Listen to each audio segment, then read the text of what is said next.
Okay, so thank you everyone for joining us for our first spring book talk. We are delighted here to have Jesse Wolfe with us today, and he's joined by Jennifer Spitzer. I want to thank you for joining us. Our next event is going to be Dane Kennedy, who's going to be discussing his work, Mungo Park's Ghost, and that'll be in a few weeks, so you can check the website or newsletter for more emails on that. But today I'm going to just get started by briefly introducing our participants, and then I will turn it over to Jennifer, who's going to lead our discussion for today. So Jesse Wolfe is professor of English at California State University Stanislaus, where he specializes in British modernism. His first book, Bloomsbury, Modernism and the Reinvention of Intimacy, was published by Cambridge University Press in 2011. And his second book, which is what we're going to be talking about today, which is a loose sequel to the first book, is entitled Love, Friendship, and Narrative Form After Bloomsbury, The Progress of Intimacy in History. And that was published in 2023 by Bloomsbury Academic. He is also a poet, and his debut chapbook, En Route, came out in 2020. So he will be joined today by Jennifer Spitzer, who is Associate Professor of Literature at Ithaca College and the author of Secret Sharers, The Intimate Rivalries of Modernism and Psychoanalysis. Her academic essays have appeared in Modernism Modernity, the Journal of Modern Literature, Studies in the Novel, Modern Language Quarterly, and elsewhere. And her public-facing essays have appeared and are forthcoming in the New York Times, the Los Angeles Review of Books, Avidly, and the Huffington Post. So with that, I will turn it over to Jennifer. Hello. First of all, it's such a privilege to be here. And Amanda, thank you so much for convening us. And I just wanted to say that I had the great privilege of meeting Professor Jesse Wolfe at a Modernist Studies Association conference. I mean, I think over a decade ago. And we've remained friends and readers of each other's work since then. So it's really a pleasure to be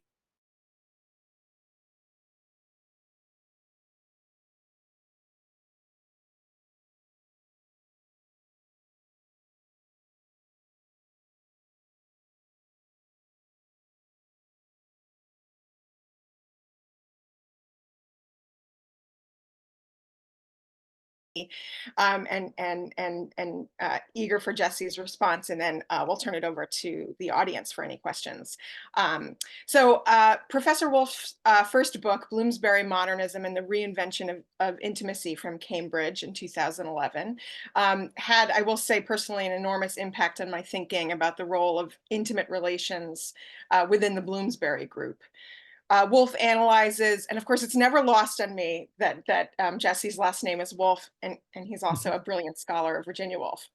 Wolfe analyzes how Bloomsbury writers envision the private sphere as offering the potential for more fulfilling social relationships oriented around equality, companionship, and love.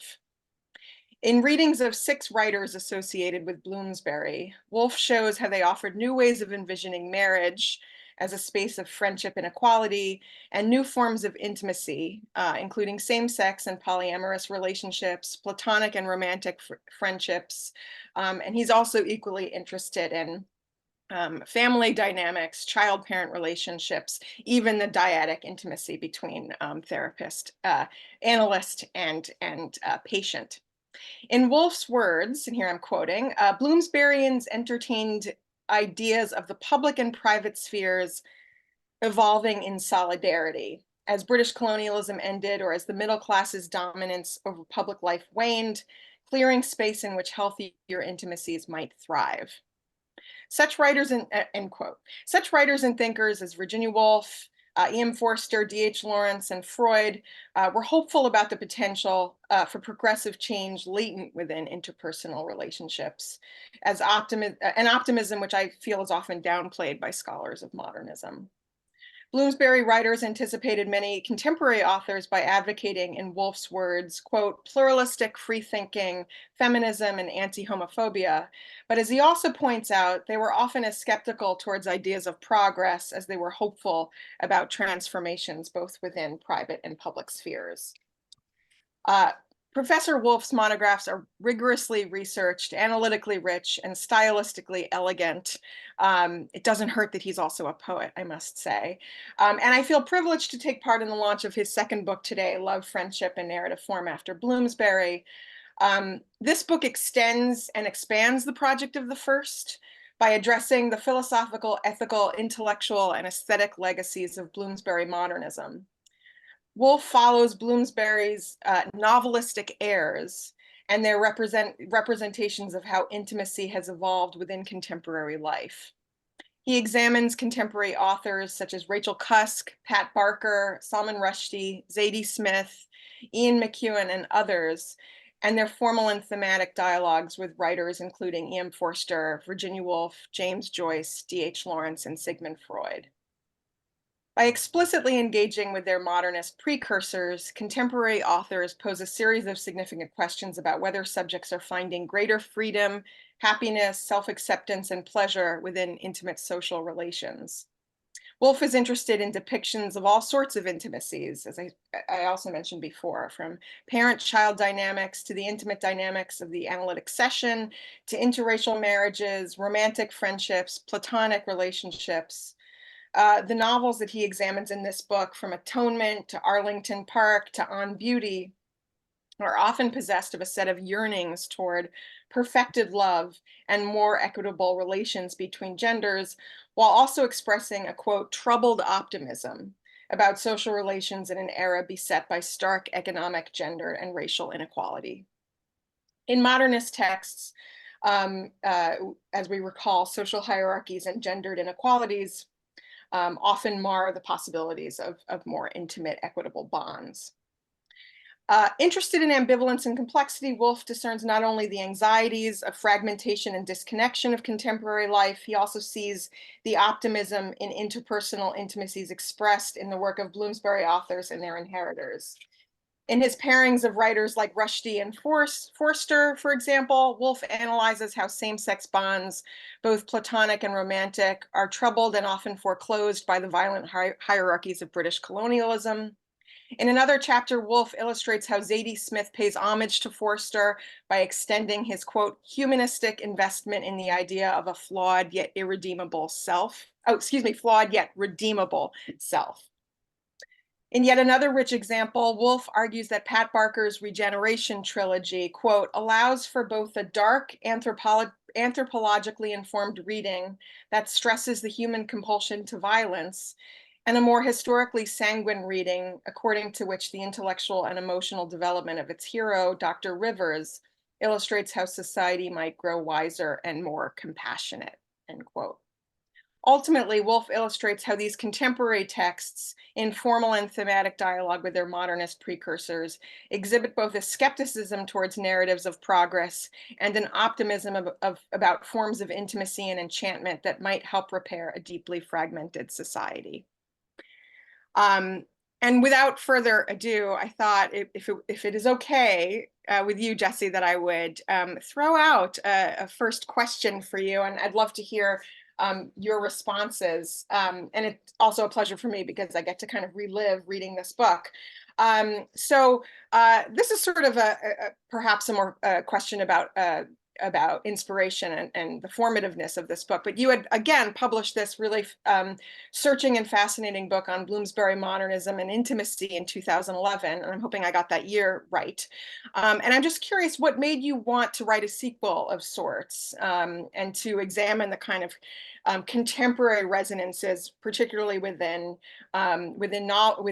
novels of Bloomsbury? Sort of what motivated this sequel project? Well, thanks, Jen. Those were flattering remarks. And what you said starts to address the question you asked. So that first book was about historical dynamics, like you were touching on, change, continuity, unpredictability between eras, all with the idea of progress in mind, as well as how literature can record and contribute to such progress. Although my second book theorizes progress in more detail. So to be specific, my first book looks at the transition from the Victorian to the modernist era in light of writings by Bloomsburyans, including Woolfe, Virginia Woolfe. Speaking broadly, Victorian thinkers often claimed, as you were touching on, that men and women had distinct and legible natures, and that their natures are logically reflected in the separate spheres of middle-class husbands and wives. But Bloomsbury's texts muddle this picture in a couple of ways. Some texts, I argue, are anti-essentialist but accommodationist. That is, they see men's and women's natures as less distinct and legible than the Victorians did, thanks to the rise of psychoanalysis and a growing awareness of homosexuality, among other things. But such texts nonetheless see pragmatic value in monogamy and marriage.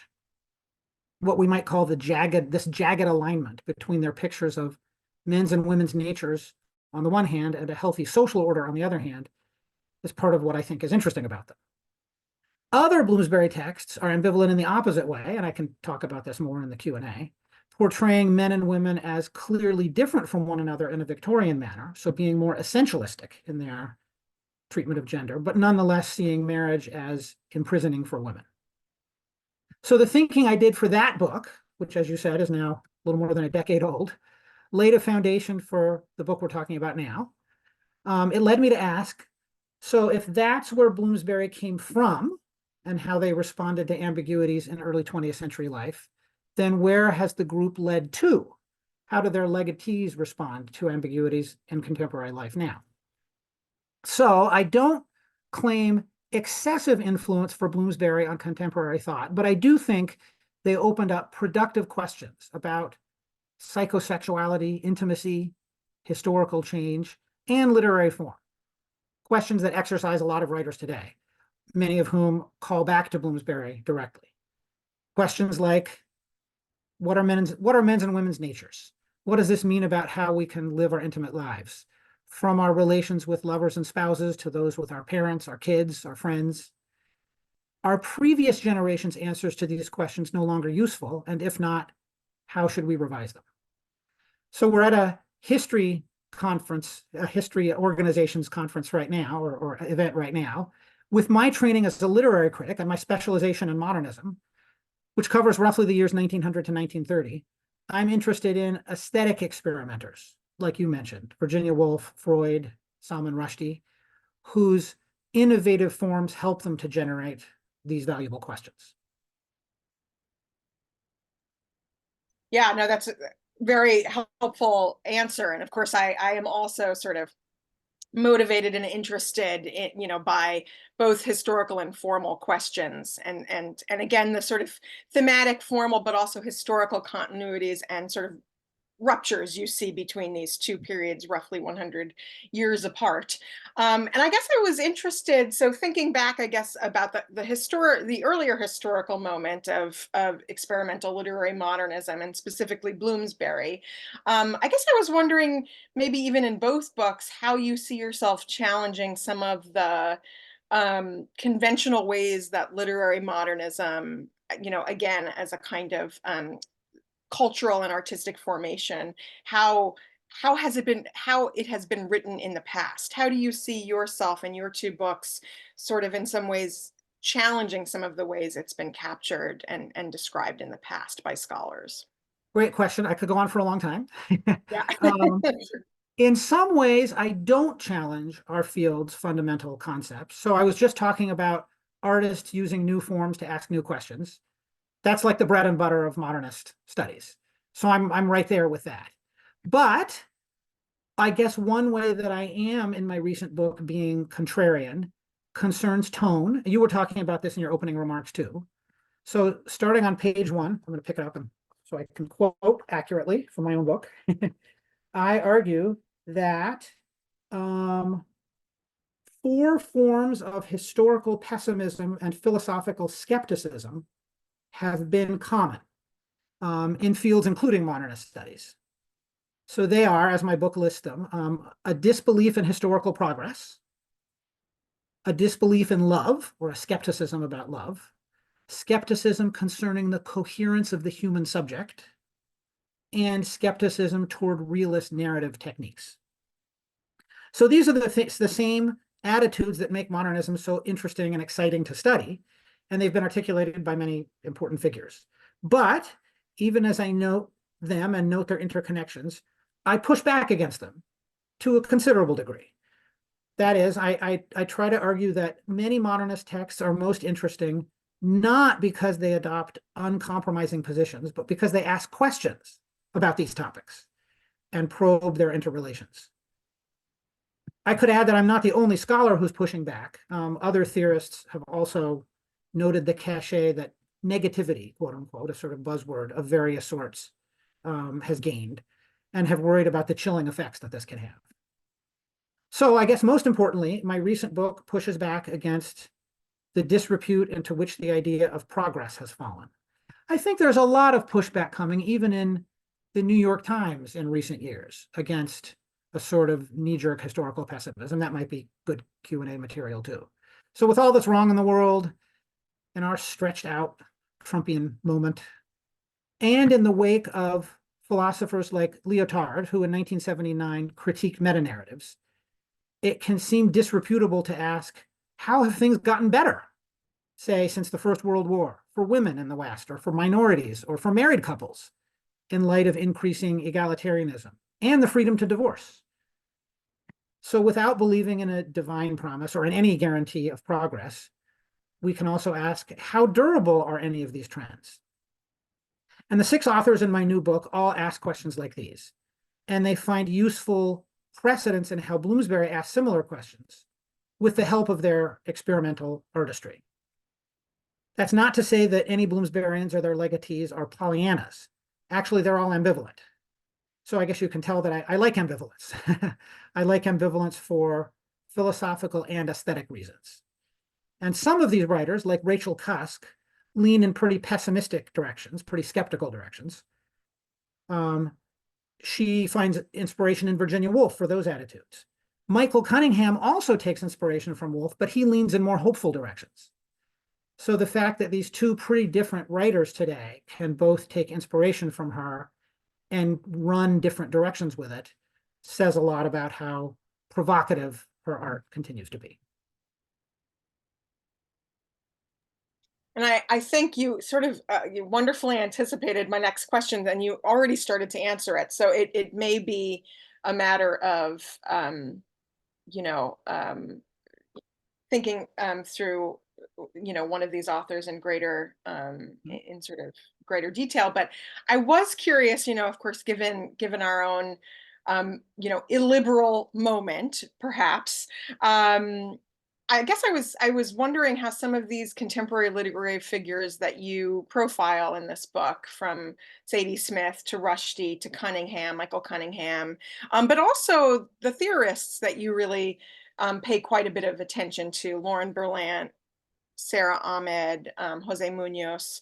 I guess I was wondering sort of how you see some of them, either in their fictional work or in their theoretical writings, sort of contending with this illiberal moment, with the resurgence of ethno-nationalism, with climate denial, with, of course, as you mentioned, Trumpism, conspiracy theory, culture. Just sort of curious how some of these writers contend with those, you know, and maybe how they sort of think about or formulate progress in relation to our contemporary moment. Okay, so I'll do E.M. Forster and Zadie Smith in response to this question. Forster's book, Howard's End, came out in 1910, and Smith's homage novel, On Beauty, came out in 2005. Each of these writers are also great essayists. So Smith admires Forster, and with a few critical revisions, she could be said to proceed in a sort of Forsterian mode, especially in her essays. Her novels are all very different from one another. She's always experimenting with a new style. But the novel I focus on Beauty, is an homage to Forster, as I was saying. So Forster models a cautious optimism in society's power to progress, for example, away from Victorian male and female personality types in their sort of ossified forms. He modeled how to question one's own assumptions. Zadie Smith has a volume of essays called Changing My Mind, which is something Forster was great at doing. He was famed for what the critic Lionel Trilling called the double turn, the idea to take one position and then take another position. So Forster modeled these things, and he was not given to histrionics. except maybe in some of the very dark hours of World War II. It's going to be pretty hard to find him getting very gloomy and doomy and foretelling the end of everything good in the world. So all of these aspects of his sensibility were, I think, useful models for Zadie Smith. So he was an individualistic thinker. He could be contrarian, but he was sober. And it usually seemed to him that humanistic values hadn't run their course. Even when he did doubt the condition of the world, which he could do, he had personal relations as like a backstop, opportunities for intimacy, my titular concept, and loyalty around which a life could be built. So what about Smith? So applying these ideals to our century, her novel, so On Beauty, 2005, it depicts an interracial marriage between an Englishman and an American. Their lives carry them into a social class very different from what their parents knew. And each of these demographic variables, nation, race, etc., applies pressure to their family and to their marriage, which breaks up before the end of the novel. But still, the novel is largely a hopeful exploration of opportunities available to contemporary citizens, including those for interracial coupledom and for a woman's middle-aged singlehood. Smith has written in a lovely New York Review of Books article about the hollowness of receiving a literary prize during a Trumpian moment. And she compares people to musical instruments from which she says politicians can coax tunes, including xenophobic ones. So she's aware that anything is possible, like Forster was, and her writing leaves room for this uncertainty. But she tends to explore the public and private spheres of today's world in light of Bloomsbury's and Forster's values, and focuses a lot, not exclusively, on how things have improved. Lovers and families have new won freedoms, and gains in diversity have been very substantial, very meaningful. So anyway, the Forster-Smith pairing doesn't cover, each of these pairings and each of these writers is unique. I guess we could say that these two are the most sort of, not just these two writers, but these two texts among those I discuss are the most humanistic and perhaps the most realistic in their narrative style, and therefore the least radically modernist.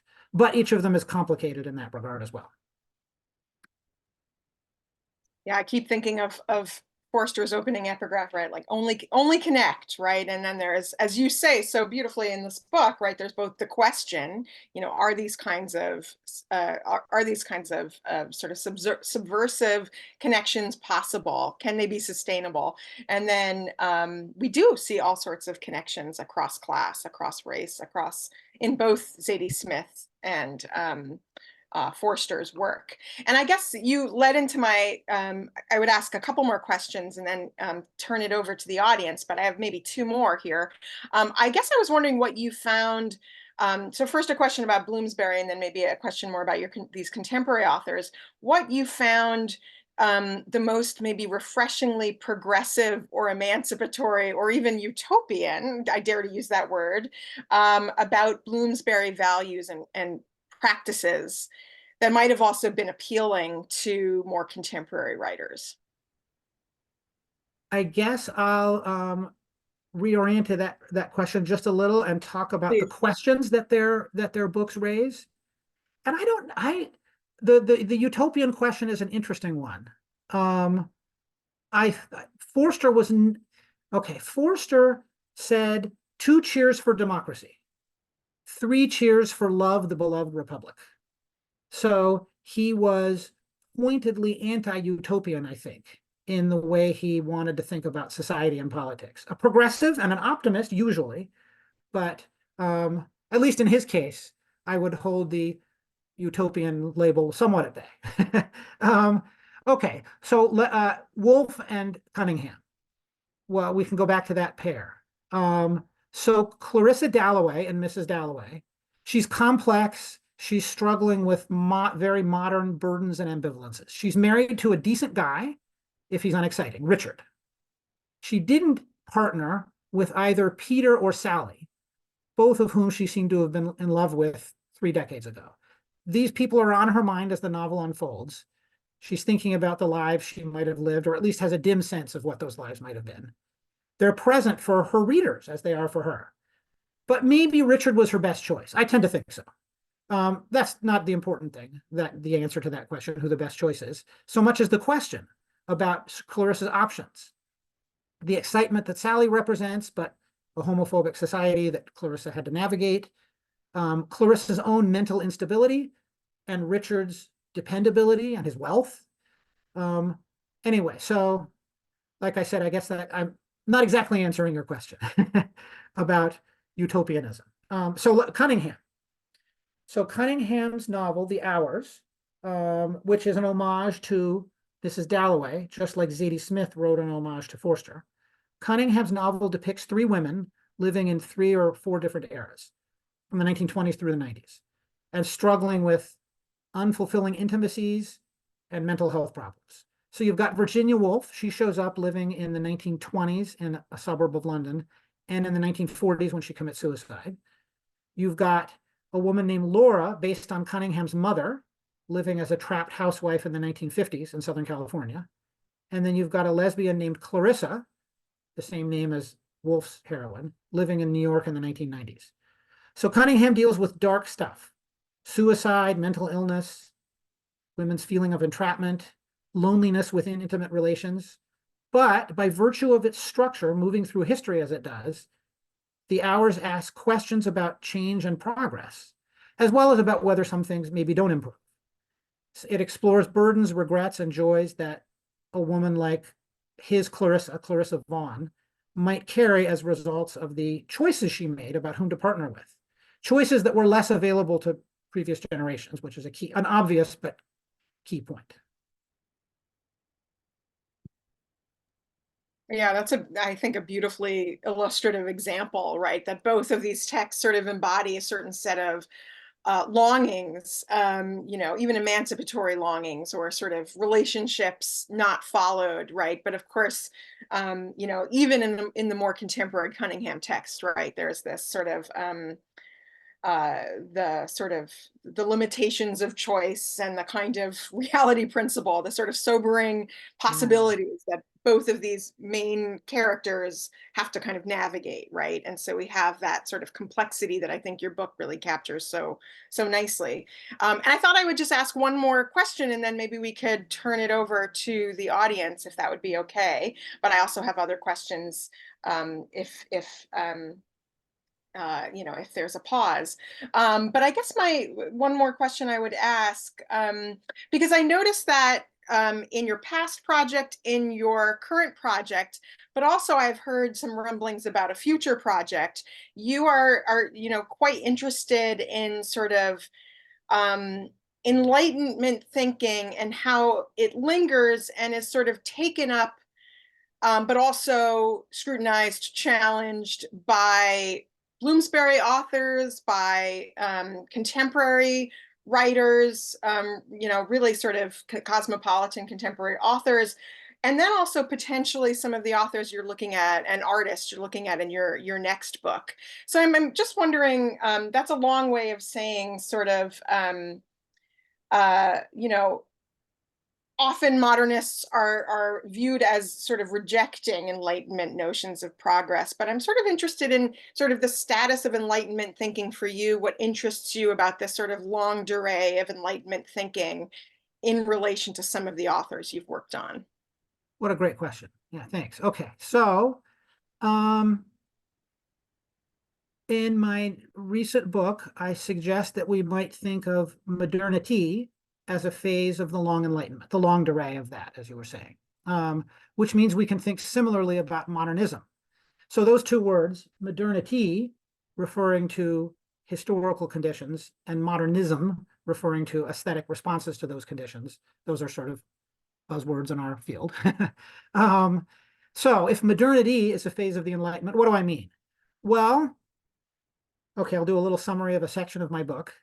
We can see the post-revolutionary years in the late 18th century in France and the United States and Britain as a period of expansion in terms of sexual freedom, feminism.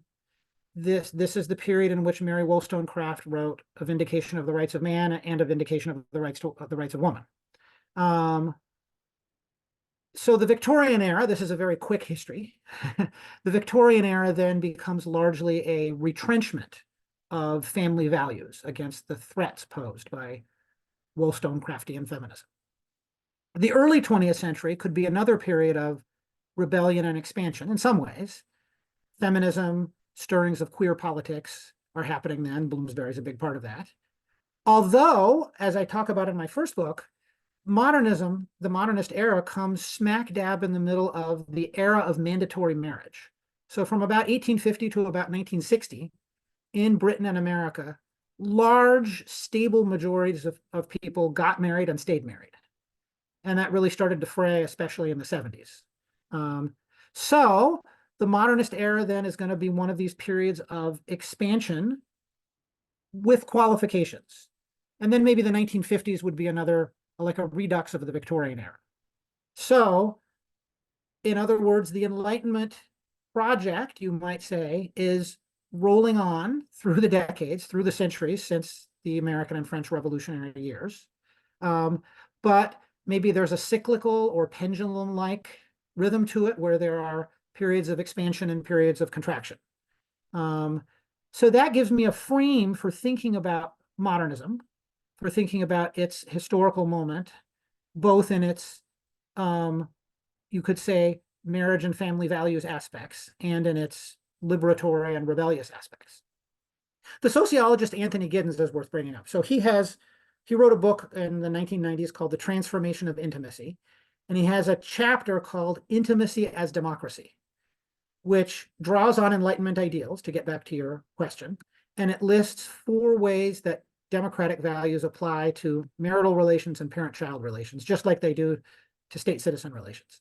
I'm not going to remember all 4 of them, but the freedom to choose your conditions of association, that's one of them. So just as you want that in a polity, you want that in an intimacy. Freedom from arbitrary power and coercion, that's another one. So public and private sphere parallels are what Giddens is useful at drawing. And it's hard not to see a lot of modernists, especially in Bloomsbury, sharing those values and thinking along similar lines, even if they didn't have Giddens's sociological formulations at hand. And that's whatever doubts they might have had about certain aspects of the Enlightenment, like whether they thought of reason with a capital R as being, their God or something. Wollstonecraft warned against marriages being little monarchies, but she didn't have queer sexualities on her mind. She hadn't had sexology and Freudian theory to draw on the way Virginia Woolf and her contemporaries did. So I guess maybe that's a way in which modernists had post-Enlightenment concepts, if you want to call them that, if you want to call sexology a post-Enlightenment development. They had those things available to them. Wollstonecraft didn't. Of course, some modernists didn't always like, I'm sort of rambling now, didn't like Enlightenment values. I'm thinking of D.H. Lawrence, who hated the idea of reason and logic being applied to love life. So your question was about Enlightenment ideas and how they're picked up and used. And so I guess to recap, there's some ambivalence. You got your D.H. Lawrences in how modernists pick up and respond to these ideas. But Anthony Giddens helps us to see, with his Intimacy as Democracy formulation, how, of what lasting interest basic Enlightenment ideals remain to modernist thinkers. Certain basic Enlightenment ideas. There you go. Yeah, no, that's, I found that more helpful than and I that was not an easy question to try to sort of respond to in the space of a few minutes, but I thought you did an excellent job, right? But yes, why don't I open it up, since we have perhaps 15 to 20 minutes left, to any questions in the audience. And we could also put some of those questions in the chat. But looks like Michelle, would you mind going first?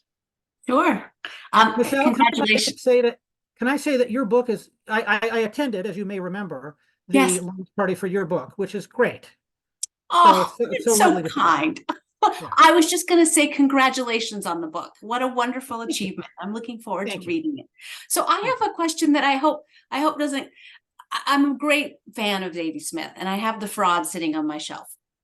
And I've been reading about how she's turning the Victorian novel inside out, and hearing you talk about Smith and Forster and Cunningham and Wolfe. I have to say I get a little bit I lose a little patience sometimes when contemporary authors sort of are constantly going back to the period to draw, like, it's like why we have so many backstories in movies. Like, why do we always need why does everyone need a backstory? But it's a sort of different phenomenon. I wonder if you could speak to that bigger phenomenon. Like, why does Smith need to go to Forster? Why does Cunningham, what's the appeal? Is it simply that they have the name brand? Or is there something in this period that's sort of drawing them? Because I'm very curious why Smith even needs the Victorian novel to do The Fraud. Lots of people do historical novels. So I just wondered if you could speak to that phenomenon, because me as a novel reader, I sort of lose patience with it, and I wonder, where's it kind of coming from? Okay, that's a great question. So you've brought up two periods to which a novelist like Smith or Cunningham might respond: the Victorian era, as in The Fraud, and the modernist period, as in On Beauty. So I can speak more to the modernist period. I haven't read The Fraud, so I'll start there. Yeah, I think name brand is right. I think modernism has a name brand, and Jennifer and I belong to the Modernist Studies Association, so the name brand is in our interest. Two scholars in our field named David James and Ermila Seshagiri wrote a very influential essay in, I think it might have been PMLA, maybe 5 or 10 years ago, called Metamodernism. And they argue this, and I talk about this a little bit in my recent book. So they argue that the writers today find the modernist moment interesting for a variety of reasons. First of all, it gives I think they call it an archive of styles. So there's just all sorts of really innovative things. It's hard to be super innovative. People like Jen and I think, gravitate toward modernist studies because we admire the originality of a lot of these experimenters. So there's an archive of styles that contemporary writers can find in that period, but there are also biographical figures. Virginia Woolf's life is interesting, in addition to her writing being interesting, and Cunningham exploits this in his novel. And then the historical period is so rich. I mean, World War I never stops giving. I mean, you know that as a topic of study.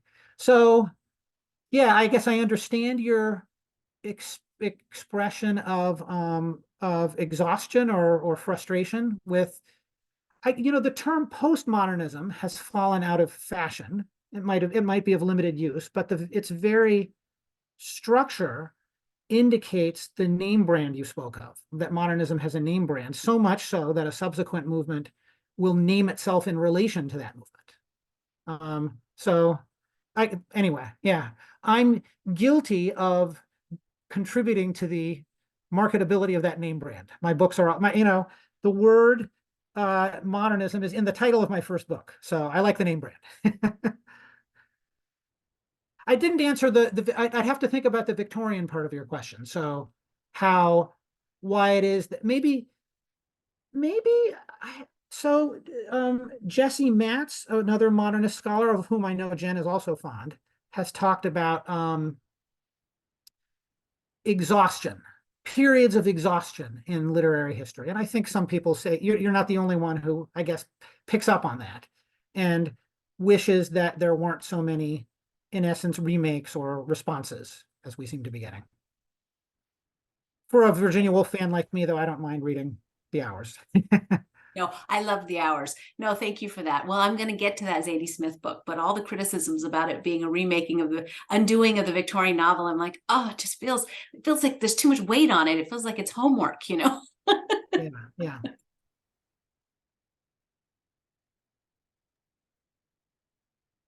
Yeah. Anybody else, or feel free to also put questions in the chat.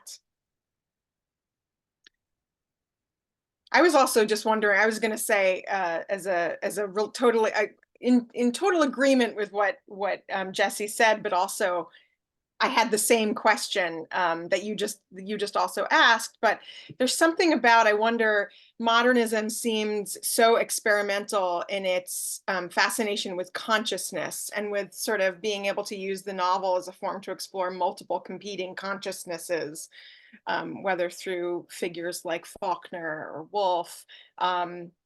And I wonder if the Victorian novel holds some appeal, not only for its, its examination of interiority and consciousness, albeit differently, but kind of the idea of a social novel, a novel with a sort of a kind of social appeal, even a novel about institutions and the way they work or fail to work.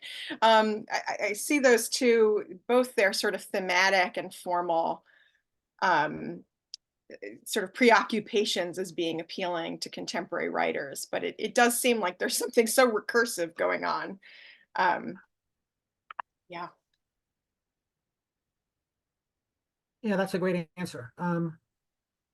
My train of association leads me to something that Zadie Smith did.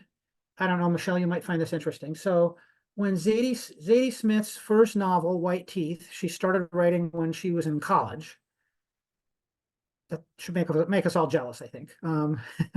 And it was successful, but the grouchy literary critic named James Wood complained about it. And being the lovely person that Zadie Smith is, she read his criticism and took it to heart. And James Wood complains about a number of contemporary novels. This is partly riffing, Jen, on what you're saying about the appeal of the Victorian novel. James Wood complains about a number of contemporary novels. Rushdie is a big villain for him. Contemporary novels that sprout with plots and subplots and have dozens of characters. And that he says attempt to explain to you how the world works. This is what you were getting at with institutional novels.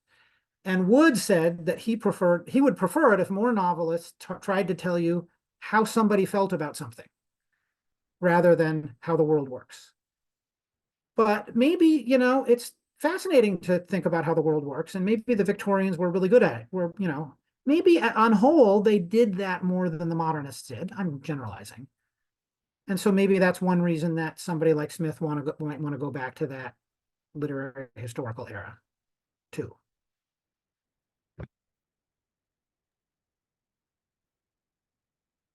Yes, we have a There's question. a question, but you need to unmute yourself. Oh yes, unmute, please. There should be a microphone to the left side of your screen, bottom left. And if you just press it once. You see the button that says mute? There you go. It looks like it worked. Nope. I still can't hear you, but you could type a question. Yeah, somehow the microphone isn't working. I'm not sure why. Let's see.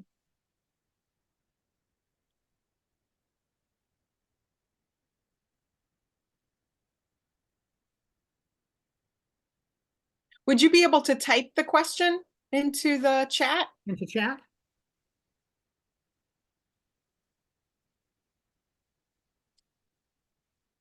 Yeah, and let's see.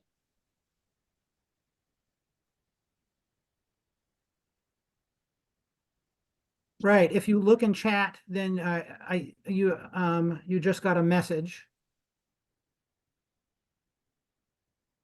It says you can type questions here. Okay, now can you hear her? There we go. We can hear you now. Perfect. Now we can hear you. Okay, I switched the speaker to microphone.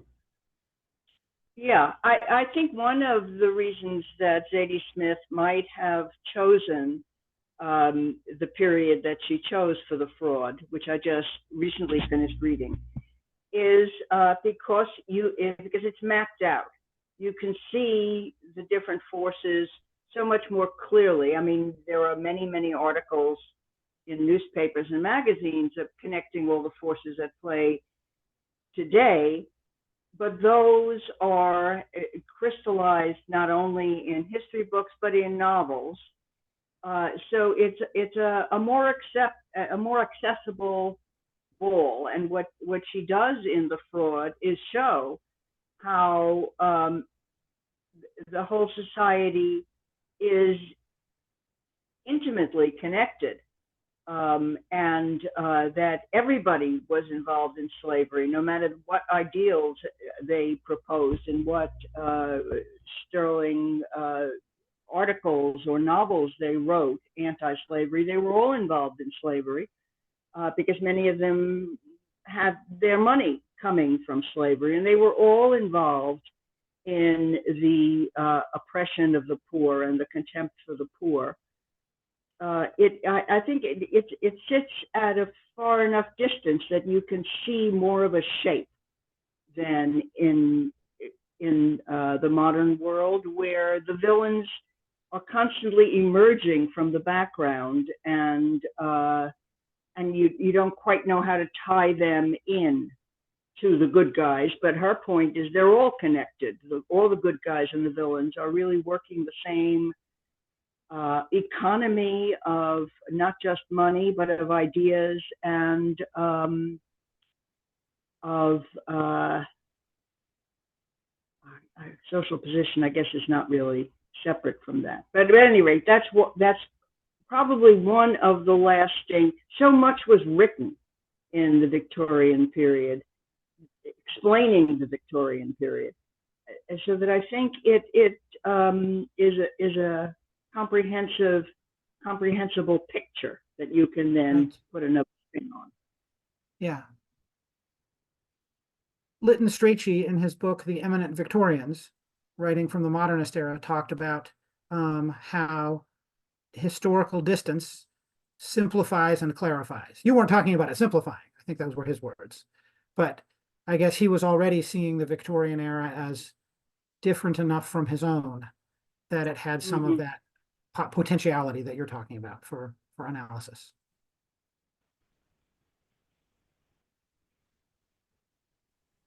Any other last question or two?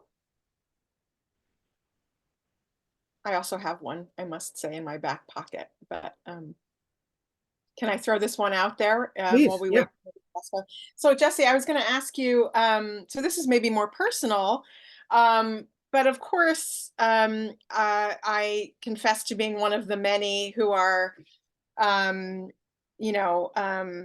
frittering in anxiety about our own contemporary moment, whether it's I'm thinking of the Surgeon General's declaration of something we already knew, that there's a loneliness pandemic, epidemic in our own time. And of course, I'm thinking about the spread of global fascism. And here I'm going to be very Debbie Downer. And, again, climate crisis. I even have terrible fears about the use and misuse of AI. While there is also some potential positives to be recognized there. So I guess I was wondering, where do you personally see some hopefulness on the horizon, or where have you found sort of moments of possibilities of liberation or hope, even in a kind of moderate or incremental way? Oh, good question. Well, I guess I could loop my response back to Bloomsbury and their thinking about progress in social equality and freedom in the West, and less formal protocols informing parent-child relations, and opportunities for platonic fraternization among the sexes. These are all relatively new historical phenomena, and they're good. And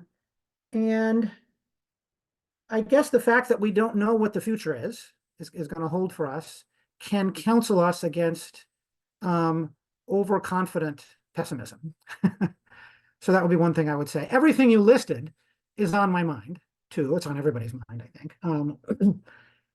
And I mean, maybe with climate change being the biggest, if our progress has been largely dependent upon economic plenty, and if our economic plenty has depended upon an unsustainable use of resources, then maybe progress has been a mirage, has been a temporary party.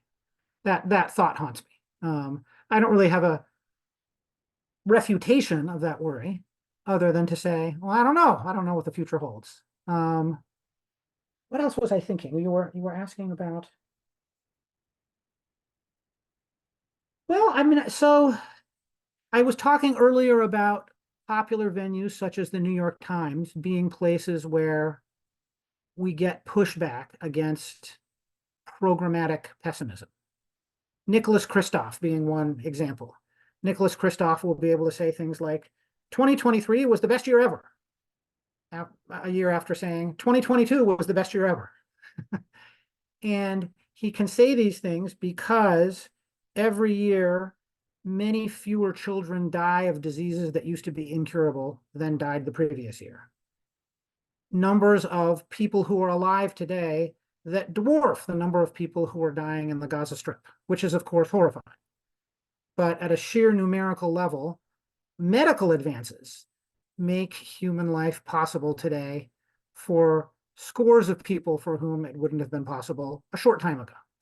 So I guess that's one way in which I can try to reframe a despairing narrative that's taking shape in my mind. But it competes with everything you're talking about, including AI, which I don't know what to think about. Yeah, I feel similarly along those lines, I must say. I work between those poles and sometimes find moments of sheer optimism and then temper them quickly with another catastrophic level of thinking. So I appreciate that response. Forster is so helpful. I was talking about him being a sober thinker. Yeah. And Zadie Smith, that might not be her word, but she says similar things. She also then, being a mind changer, being a person who changes her mind, says, on the other hand, maybe the middle, as she calls him middle manager. Her essay is called E.M. Forster, Middle Manager. Then she says, well, maybe the middle was just a comfortable place for him to be. So after praising him and his sobriety for several paragraphs, then she's able to say, maybe I shouldn't praise him so much. That's what I like about her and him, is that they do that. Yeah. And I appreciate you bringing up a figure like Jose Munoz, because I sort of appreciate that within sort of progressive movements, there's often this very progressive frictional tension between more sort of radical thinkers and more incremental thinkers, and both are necessary to, I think, movements of progress. So yeah, I again, I appreciate how complex and nuanced your thinking is in this book and also your previous book. But maybe we should, I think we're, Amanda, remind me, are we coming toward the end? Because I also want to give Jesse a break. But you tell me. No, yeah, about 5 more minutes. But Okay. also, I would also really be interested in hearing about where you're going next. I think that, the way that these two books relate to each other is so interesting to me. And I know that, all projects are sort of, inspired by the last one or driven by the last one in some way. But I'm wondering, if your next book, if you've thought about it, if maybe it's too soon, where you're going, and if it has a similar linkage, if it is, similarly related. It is, although you as a British specialist may be partly disappointed to hear that I'm hopping back to this side of the Atlantic. So my next book is about African American modernism and ideas of progress. So progress still very much front and center.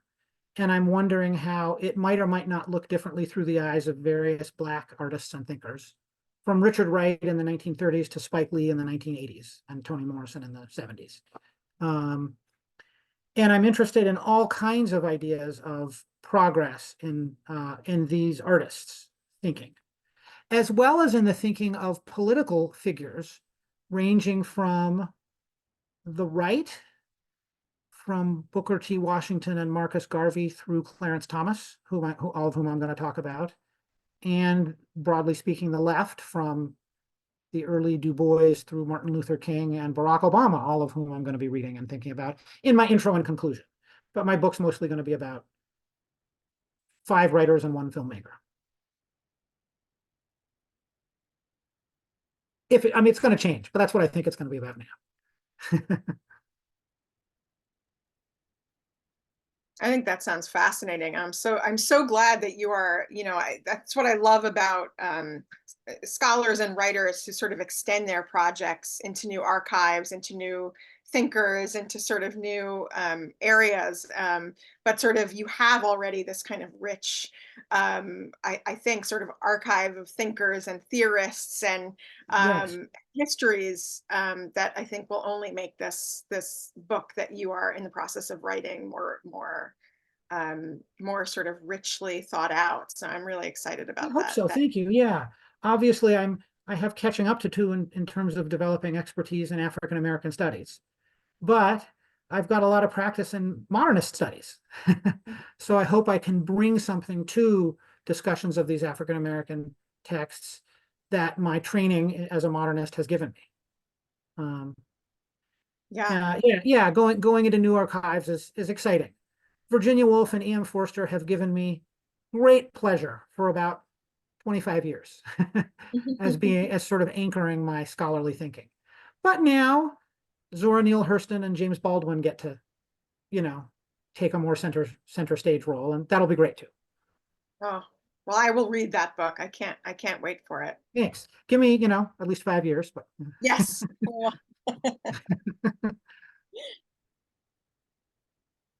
All right, well, I will take this opportunity to thank you guys so much. Thank you, Jesse, for talking to us about your work. And Jennifer, thank you so much for the lively discussion. And thank everyone for attending today.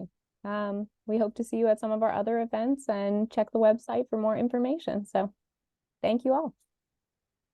thank you.